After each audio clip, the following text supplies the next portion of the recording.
So comping vocals or just choosing vocal takes. In the past, I used to quite heavily comp the vocals. Like I'd use lots of small clips from different takes and piece them together. Not always, but often I ended up. I wasn't very skilled at rapping, so I had to kind of like or at least I didn't have much consistency. So I would have to trim a lot of bits out and replace them with other bits and all of this. And now generally I try to avoid that. And I think for what I'm doing, it's not very good. I think it's better to have a kind of like even tone throughout. And I think there are things that are imperceptible. If you're focusing purely on sound, you can say, yeah, that sounds fine, that fits in there. But I think there can be an imperceptible quality to a vocal take that kind of carries throughout, or at least through large chunks of it. Whole verses and things. So I try to avoid that now, but I do understand that for some types of music, it's fine or better or very useful. I know some rappers, even like Lil Wayne, for example. I've heard that he often he doesn't record much more than like 2 bars at a time, and I don't know if this is true, but he apparently would just like go over to the mic, he'll have some lyrics, and he'll kind of like say a few things, then he'll think a bit more, he'll like check his like notes or whatever, and then maybe do a couple more, and they kind of like comp them together and make songs, which doesn't really make sense to me, like sort of thinking about how his flows sound. But yeah, for some stuff it's fine. But anyway, yeah, so for doing that, if you are doing that and you are quite heavily comping them, one obvious approach is to take, you have your vocal tracks laid out, and just listen through them, and any bits that you're not going to use, just take the drag and just pull away those bits of the clip and just get them out of the way. Just slowly start to clean up the whole thing. I would do this after making copies of the takes, like duplicating them, just so you have like untouched ones further down if you need to go back to them to reference them whole.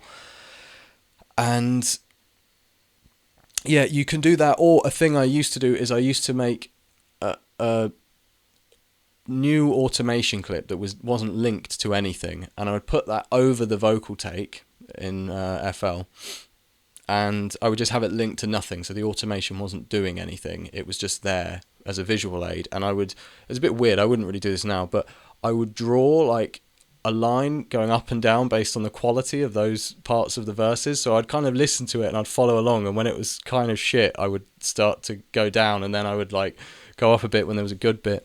And the idea was that I could go and look afterwards and say, oh, this section's good and this has a good ending. And I don't think it was as helpful as I thought it was at the time, but it might be useful for you. But beyond that, when it comes to just choosing vocal takes, and again, I think, if not, a whole 3 or 4 minute song with multiple sections, it's probably unlikely that one take will be perfect.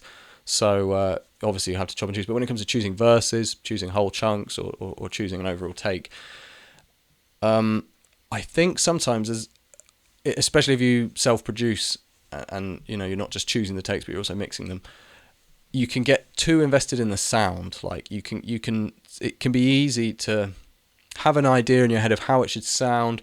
This applies to recording as well. How it should sound to you when it's coming out of your mouth, how it should sound to you when you hear it back, how you expected the song to sound in your head when you were kind of writing it or thinking it through.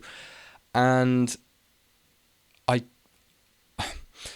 I don't know how useful that is to focus on. I think it can distract you from the overall feel of the song, because I've found anyway, other people's perception of which takes are better is usually very different from mine, because I often have or often it is, and I'll often have a fixed idea in my head of how it should sound. So I kind of ignore the ones that don't really sound the way I expected the song to sound or wanted it to sound, even though those ones feel better to listen to. And that's what I think is the most important thing to try and focus on, or at least another important thing to try and focus on is not just the sound and the tonal quality and how you sound or how the performer sounds, but how it actually feels to listen to, because there's a big difference. You can, especially with rap, for example, you can do a take where like you sound great and you like the way that you sound in it. That's not the same as it feeling really good to listen to, and you want people to want to listen to it a lot of times, and so I think one way of achieving this, because it can be difficult when you're listening over and over again to actually feel anything from the song anymore. It becomes a mechanical sort of process almost. So one good way of achieving this is taking long breaks, I try and have a lot of things on the go at once so that everything kind of sounds new to me still. I don't think anymore, especially with how good technology is anymore, I don't think you have to do this crazy intensive thing with mixing and production. I mean, I'm less meticulous probably than a lot of people, and I don't mix multiple instruments and stuff, but I think it's kind of often more important to be aware of how enjoyable the song is. You can focus on the sound all day, but if the song's not enjoyable, then it really doesn't make a difference. So I think going away and coming back, having some kind of palate cleanser, listening to other people's songs, that's a thing people frequently recommend, leaving the room and listening to some other music, those things can be really helpful. I mean, for me personally, I find a good way for me of kind of assessing enjoyability of a mix is smoking a bit of weed and listening to it. I sometimes worry that makes some things more enjoyable than they might be for others, Sometimes I can really enjoy just listening to like a loop of a sample when I'm high, and it's not even a particularly special sample, it just sometimes is very satisfying.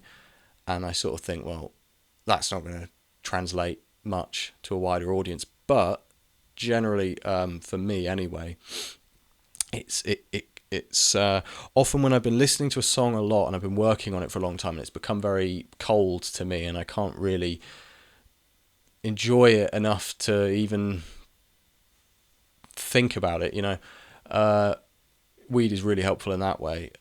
Often I'll just if I'm working on it earlier in the day, I'll after, later on that night, like before bed, I'll just go in after a bong or whatever and just have a listen again when I haven't heard it for a few hours. And it's really helpful. But I'm not recommending that per se for other people. I'm not really. I think for a lot of people, weed can be as much a creative hindrance as it is a creative aid. It really depends on what you're doing. So it's not really something I would sort of blindly recommend to people. But yeah, I think I definitely think trying to create some distance between you and the song you're working on or the thing you're making. I'll probably do another video about that in a more general sense. But yeah, certainly with music it's great, and more importantly, fucking good for your ears. It's having your ears just beaten by sound all day, especially if you're using headphones, is really, really bad. And that is another thing I might cover. I know that the topic of tinnitus has been done to death. There doesn't need to be another person talking about it, but I have some good methods I've learned over the years for that. I don't really know how I've avoided tinnitus, and I'm very grateful that I have, and I'm a lot more cautious now. But I've seen people who've had it badly, and it is a very, very, very serious and horrible thing. People quite often kill themselves over it, and a lot of people who kill themselves over it are not music producers. They're just people who listen to music too loudly on their earbuds or whatever, and were unlucky, or maybe sometimes did things that were a bit reckless. And so if you're making beats all day, or you're mixing people's vocals and you're sliding the EQ range up to hear like tinny frequencies to hit, then you'll get away with it for years, and then suddenly you won't anymore, and there'll be nothing you can do. So I wasn't intending to talk about tinnitus here, but yeah. Cool. All right.